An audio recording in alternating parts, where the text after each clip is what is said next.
nasib pencipta lagu. Sekitar 2 bulan yang lalu, dan saya sempat telepon dia karena dapat kontak dari Kang Didi. Saya telepon, Pak Sam suruh merapat ke tempat pekerjaan saya, dan akhirnya alhamdulillah di hari itu kita bisa ketemu, bisa ngobrol panjang lebar tentang sosok Pak Sam secara langsung gitu kan. Betapa kaget awalnya sebetulnya pada saat Pak Sam datang diantar oleh ojek gitu. Itu bukan Pak Sam itu gitu. Saya nggak bisa jawab gitu kan, karena saya baru ketemu waktu itu gitu. Akhirnya setelah saya salaman, setelah saya perkenalan, ya itulah Pak Sam yang selama ini saya dekat ceritanya dari Kang Didi gitu kan. Kemudian saya coba ngobrol dengan beliau di tempat pekerjaan gitu kan, ngobrol panjang lebar dan cukup berempati lah saya terhadap apa yang dia ceritakan, apa yang dia suarakan, apa yang dia keluhkan tentang kondisi saat ini. Dan saya disitu mencoba untuk mengambil beberapa visual gitu kan, obrolan saya dengan Pak Sam, obrolan Pak Sam dengan teman saya gitu kan. Akhirnya saya coba minta izin juga ke beliau, Pak, saya izin ya untuk upload dulu ke medsos gitu kan, sebelum saya nanti proses menjadi sebuah pemberitaan gitu kan, awal seperti itu. Saya dari uploadan pertama tentang kondisi Pak Sam sampai berita itu sekitar 1 minggu prosesnya, karena saya juga dapat instruksi dari teman kantor bahwa bro ini mesti hati-hati bikin berita ini gitu kan, karena kita belum tahu nih tentang Pak Sam ini, apa benar Pak Sam yang lu yakini gitu.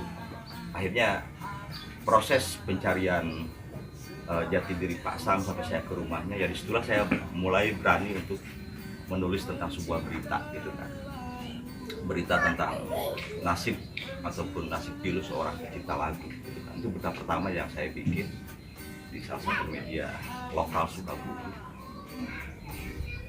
ya, dan disitulah saya juga merasa punya kewajiban, punya tanggung jawab bahwa di sini salah satu peran penting ataupun peranan kita sebagai seorang jurnalis untuk melakukan sebuah sosial kontrol gitu kan. Ya, dimana Pak Sam ini salah satu orang yang perlu banyak mendapatkan bantuan gitu kan.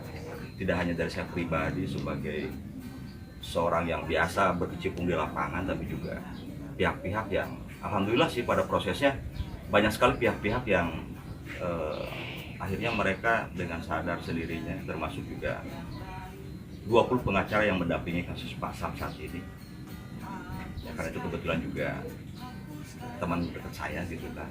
Akhirnya kita berkomitmen, oke Kang, kita ibadah aja deh kawal kasus Pak Sam gitu kan ya. Akhirnya saya bersepakat gitu kan, teman saya mungkin di jalur hukumnya karena mereka praktisi hukum, saya di jalur publikasinya karena mungkin saya punya basic di bidang itu.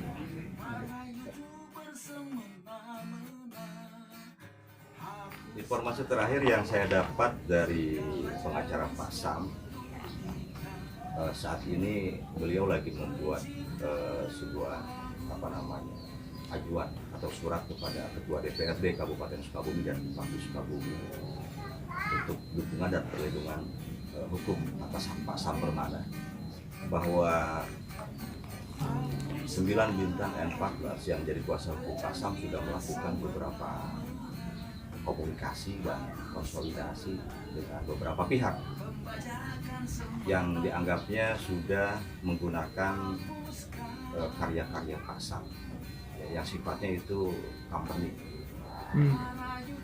Saya tidak akan sebutkan lembaganya, tapi beberapa company sudah disurati. Luar biasa persoalan yang membutuhkan dorongan tidak hanya empati, tapi kekuatan politik yang terkait dengan perlindungan hak intelektual dari karya cipta seseorang.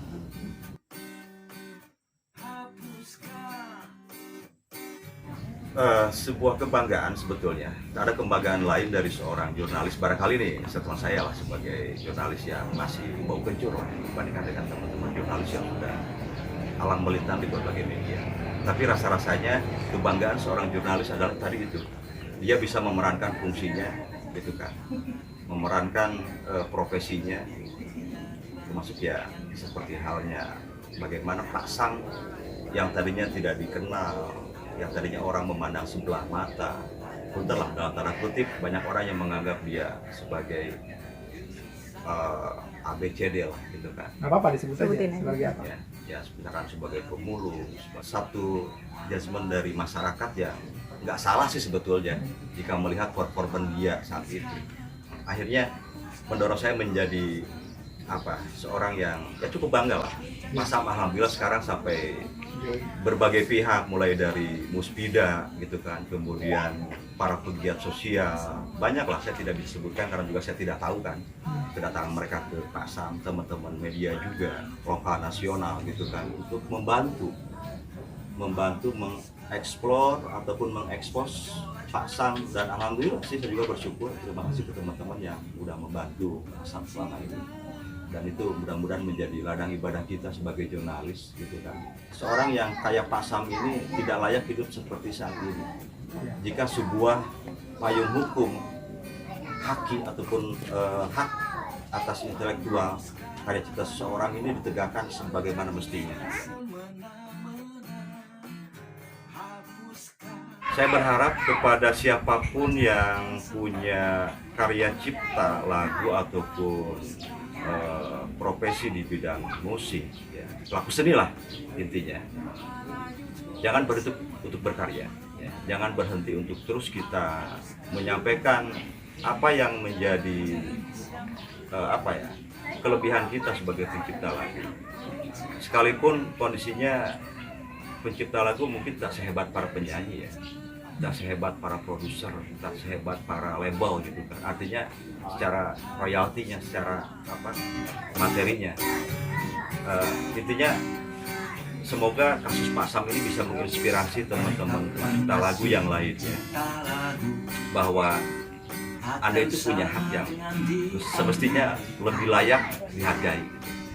Saya yakin bahwa hak ini dibuat sedemikian hebat undang-undang ini untuk melindungi sebuah karya yang punya eksklusivitas luar biasa.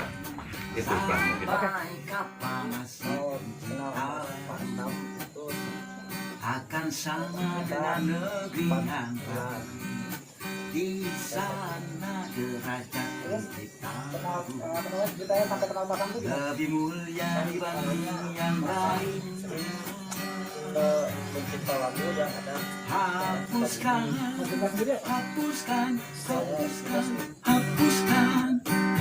perjanjian semena-mena. Hapuskan perpajakan semena-mena. Hapuskan